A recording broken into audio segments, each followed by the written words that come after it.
Hey everyone, today in this video, I'm going to walk you through common maintenance for the iRobot Roomba 205. If you're interested in the 205, the link to it will be in the video description.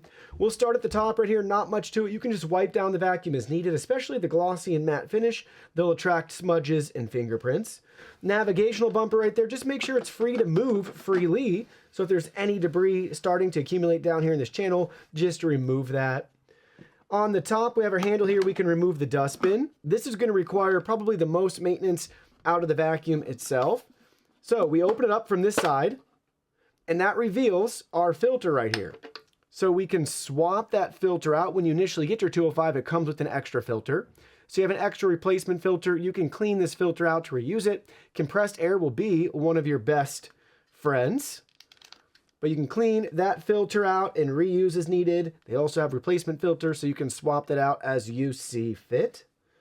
And that just goes right back in there. And then everything else in the dustbin, you can just wipe down, again, compressed air, make sure it's good to go. They show you instructions there, emptying it into your trash can. Here's the dust compactor, pretty sweet right there. Not much to it, but just make sure it can move freely as needed. And then inside here, just wipe down. You can check for any debris starting to accumulate from the main roller to the dustbin. And then we can always set that right back on. Looking at the Roomba from the side, make sure the sensor's free and clear from anything trapped inside here so we can navigate properly. And you can wipe down the sensor on the bumper, moving it around. You have another sensor on the side of the bumper right there that you can wipe down. Underneath, you have multiple cliff sensors, as I call them right here, that you want to make sure that they're clean so it knows to not drive down steps and things along those lines. Charging contacts, omnidirectional wheel, detangle as needed. Same with the side brush. Cut away, pull away any hairs and tangles, and you can replace this once it's worn out. The new one will just snap right back on like so. And then you can get access to the main roller brush here. Chances are you'll probably get some hair accumulating on the inside of the brush on both sides. So you can peel that back and you can cut that hair away. You can rinse this off if you wanted to. I was going to try to show you, not on this one.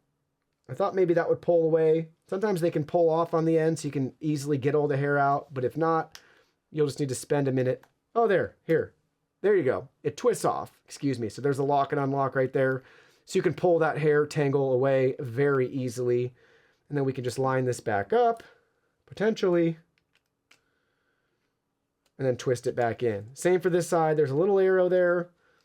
Let me see if I can show you that up close in the camera with the little lock and unlock icon. It's probably going to be too... Can you see that in there? But the little arrow, you can just twist, and then you can pull that off. So that's going to make it way easier to be able to detangle there. That's a nice touch. I'm glad they have that option. And we can just lock that back. So that's how you're going to maintain that brush roller. And you can swap this out with a new one as needed as well. Then just line everything back up and snap it right back in place. So overall, simple and straightforward to clean and maintain and care for your iRobot Roomba 205.